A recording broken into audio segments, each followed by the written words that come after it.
How's it going? It's DIY the Grappler back for another video. So my first video, I put up, was my first slab. My second video was that second slab you see right here, and I had mentioned in my my first process video that I messed up the first one. I had to go ahead and resurface it with mortar mix, so I went ahead and pretty much destroyed it. And before it cured all the way, to show you this process, just in case anybody needs to fix some slabs here. So here we go. Alright, so right here I'm just covering all the concrete with mortar mix here.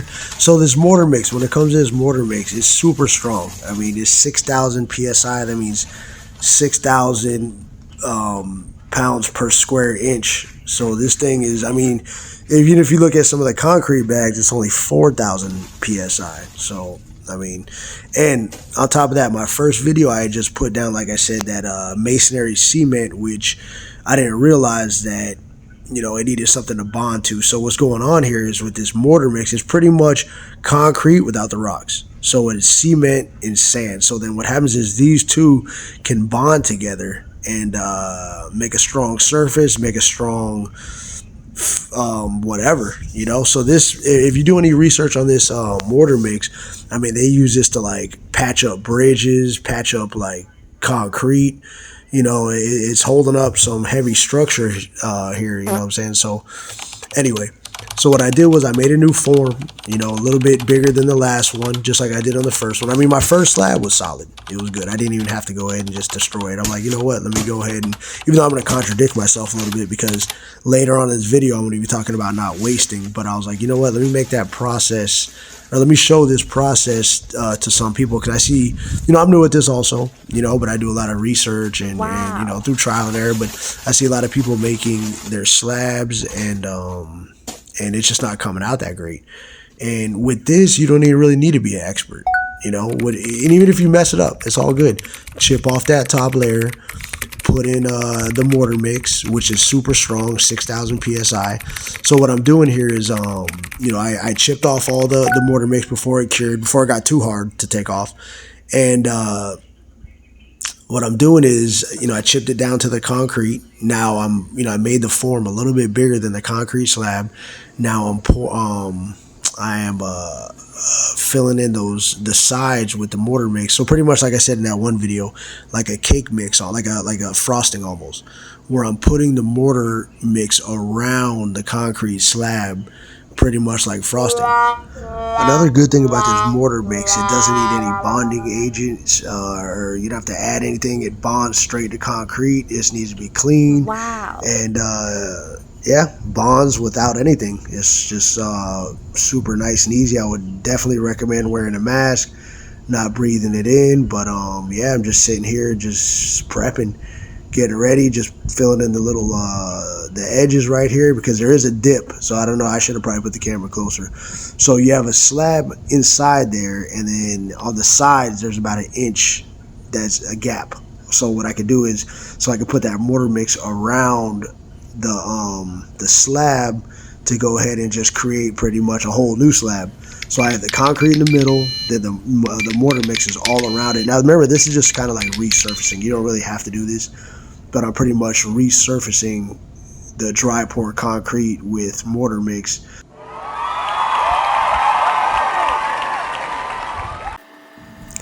Here I'm pretty much just doing the deal, filling up the form with the mortar mix, regular routine, just boom, boom, boom, going back inside, trying to still keep those sides clean. I'm actually really not trying to waste.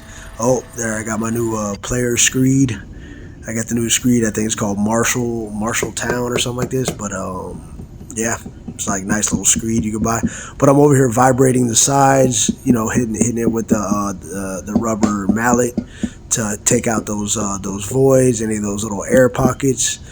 And bada bing, bada boom. You can't really see. If you can, I don't know, maybe not, but as I hit it, it just slightly goes down, taking out the little air pockets in there. So as it goes down, this is going to be a 4-inch slab, you know, dry pour. So, I mean, you know, there's always everybody's on opposite sides of things all the time. You know, left, right, you're a blood, you're a crip, you like this one, you like that one, you like dry pour, you don't like dry pour, you know, I like it. You know, it's cool. Is it, one of them dudes mentioned it. He goes, man, maybe it's not this, maybe it's not that, but, you know, is it strong enough? You know what I'm saying? I think people need to do more tests to really see if it is, you know, strong or not strong or whatever.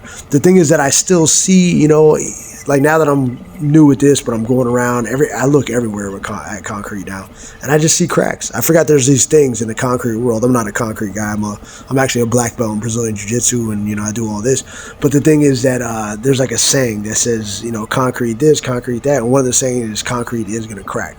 So it's like, okay, it's all good. Like, I understand, you know, people not really liking it and feeling it, especially if you're in this field.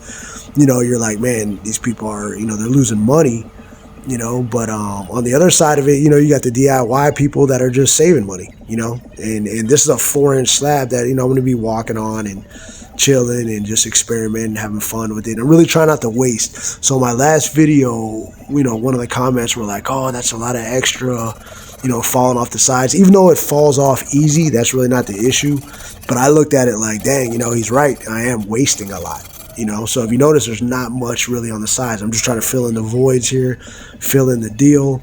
It did take a lot of time, extra time, because I could just put a gang of mortar mix down and just boom, you know, and it'll be a clean top, but I'll waste a lot of mortar mix. So, you know, that guy, sometimes a few words, you know, has a little inspiration. I'm like, you know what, maybe this guy's right. There's people in other countries that you know, don't have what we have, and I'm over here just wasting mortar, you know what I'm saying? So I'm over here, this one I really try to be thoughtful about that and you know, not waste as much. You know, it did take a lot of extra time, like I said, but bada bing, bada boom, you know, at the end of the video, it does come out clean.